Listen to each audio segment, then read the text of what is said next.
This video was made possible by Skillshare, an online learning community with over 17,000 classes in just about more than anything that you can imagine.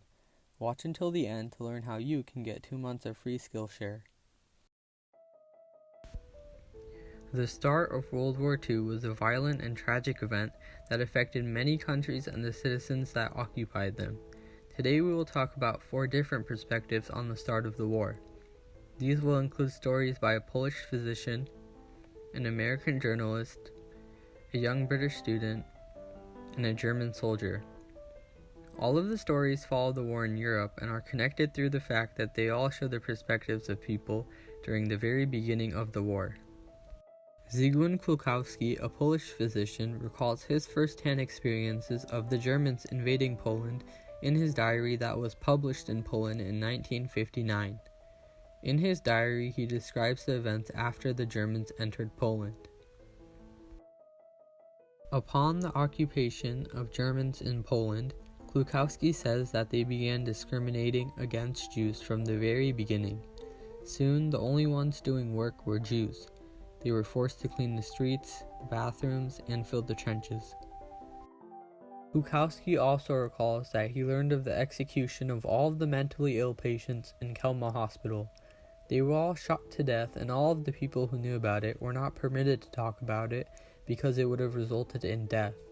Many of the Nazis' first victims were disabled, as the idea of the perfect race was inclusive to a healthy and specific demographic. Kulkowski goes on to describe how the conditions worsened for Jews, writing that the displacement of Jews had begun. The unspeakable violent search for Jews was conducted by the SS, the Schutzstaffel, which were initially Hitler's personal bodyguard unit, but later became the elite guard of the Nazi Reich. The SS ran through the city, searching from building to building, ravaging everything in their path. Some Jews were taken away while others were shot. Many were transported to locations that Kulkowski was unaware of, locations which people later came to discover were concentration camps. Soon the German SS left, and the task to exterminate the Jews was passed on to the Blue Police, which were the official police of German-occupied Poland. They were ordered to continue the persecution, and they did so. Millions of Jews would either be killed or deported in the following years until 1945, the end of World War II. Now, a story from the other side of history, about the survival of a German general named Erwin Rommel. Even if the Germans did terrible things, their viewpoint in the war is still very important. During early June in 1940, the Germans began their blitzkrieg on the Netherlands and Belgium, the Nazi forces blasting their way through their defenses. The Allies tried to help, but only got caught in the gunfire.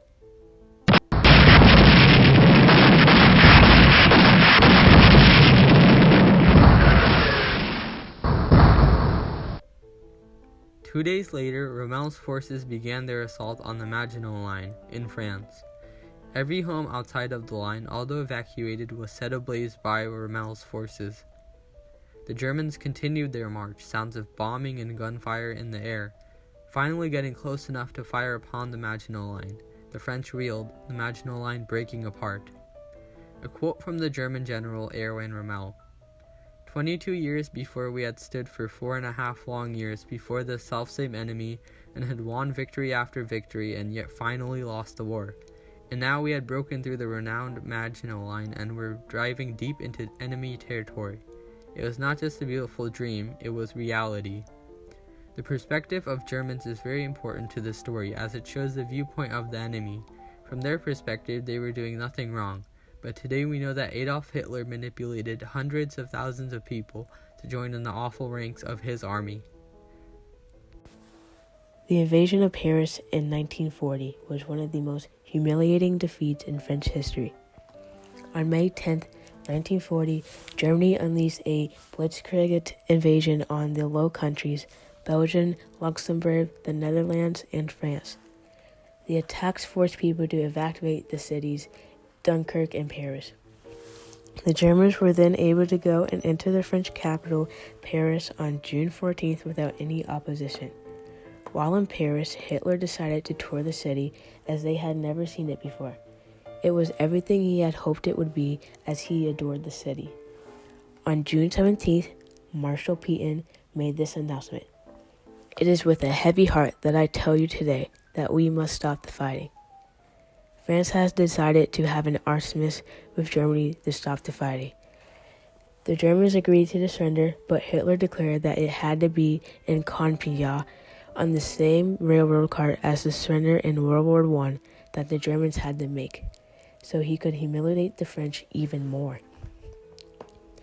American journalist William Shirer gives his story of how the armistice ceremony happened. Shirer was there as a radio reporter for the ceremony. He says, "It was 3:18 p.m. when the opening ceremony began. Hitler had his own personal flags hanging around the center of the ceremony. Also in the center was a granite block with an inscription that was engraved in which it read, 'Here on the 11th of November 1918, succumbed the criminal pride of the German Empire, vanquished by the free peoples which it tired to enslave.'" Hitler read it out loud, and so did everyone else. After it was read out loud, Shirer looked to see the expression on Hitler's face. He described his face as scorn, angry, hateful, vengeance, and triumphant. At 3:23 p.m., the Germans walked their way towards the train car to discuss the armistice. Hitler takes the same place as Marshal Foch when the 1918 armistice by the Germany was made. Everyone else surrounds them as they wait for the French to arrive. At 3:30 on the dot, the French arrive from Bordeaux. They walk towards the car stiffly, keeping their eyes straight and their faces solemn as they depict tragic dignity. When they got to the cart, the Germans salute and then the French salute them back, creating an atmosphere that the Europeans called correct. This means that there were only salutes but no handshakes. As far as Shirer can see, Hitler doesn't say a word. He only nods towards General Keitel as he shuffles his papers. General Keitel then begins to read out loud the preamble to the German armistice, and the French sit there with marble-like faces, listening intently. A couple minutes later, at 3:42, Hitler gets impatient and he and his entourage salute to exit the room. The French remain there as the ceremony continues so they can go over all the details. When Hitler leaves and walks outside, the German band starts playing the national anthem as Hitler has avenged his defeat. The next story follows Elizabeth Hodges, an 11-year-old British student with epilepsy who lived in Newcastle, UK. Elizabeth was very optimistic about the new year 1939. That was until World War II began.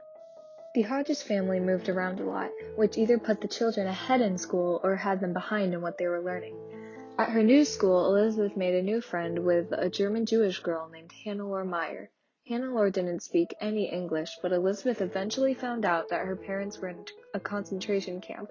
Throughout the year, more kids like Hannelore came to their school. As tensions arose, people were getting more prepared in case anything were to happen around them.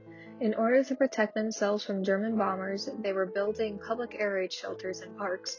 They were also told to strengthen their basements and keep a supply of food and water on hand. People were also getting gas masks in order to protect themselves from gas attacks. As such, Elizabeth and her family went to Parish Hall to be fitted for a gas mask.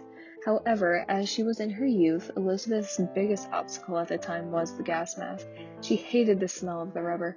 She couldn't stand trying them on. Gradually, she was taught to wear it, but she still hated to do so. Luckily, Elizabeth was never in a situation where she needed to wear it. For some time, they saw newsreels of the bombing of towns in the Spanish Civil War, so they had an idea of what would happen if there was a war with Germany. Thankfully, the government had an evacuation plan for children. They had it arranged that every child would evacuate with their schools, and the young children would leave with their parents. Then, at the end of August, the horrible news came. The children were told to come to school the next day with their gas masks and a change of clothes because they had to evacuate. Elizabeth didn't even remember saying goodbye to her family. She just remembers going to class. When she arrived at school, all the kids lined up and they went to the train station where a train picked them up. The students finally got to their destination, which was Keswick, a brand new place that Elizabeth never imagined that she would travel to. After they got off the train, they went to the cinema and sat down. All the lights were on and there were a few people on the stage. The people started saying the children's names in alphabetical order and who each one was staying with. Elizabeth was paired up with a fellow student named Elaine Hunter to stay with a lady named Mrs. Bowers. War was declared on September 3rd, which was only a few days after they arrived at their new home, but nobody told them that.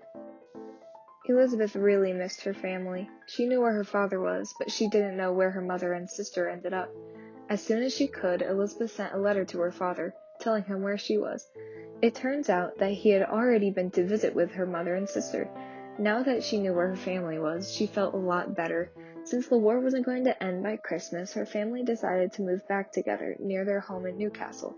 Once they were all moved in and comfortable, Elizabeth thought that as long as she was with her family, cat and all, things couldn't be too bad. Elizabeth's story shows how the normal life of a young kid quickly changed because of World War II. Her life took an unexpected turn because of the rate at which change was occurring. Having been directly affected by the threat of Germans, she had to separate from her family and move in with a person that she had never met before. She also had to adapt to a different way of life. She had to be prepared in case something unexpected happened. Thankfully, Elizabeth made her way back to her family. Now a message from this video sponsor. Maybe World War II could have been avoided if Adolf Hitler was better at art. If only he had the skills. Well, if he had Skillshare, today's video sponsor, then maybe he could have been an artist instead. Skillshare offers over 17,000 classes on just about anything that you can imagine, from web designing to interior designing. From starting a lemonade stand to starting your own business, Skillshare has got you covered. To get your first 2 months for free, use this link.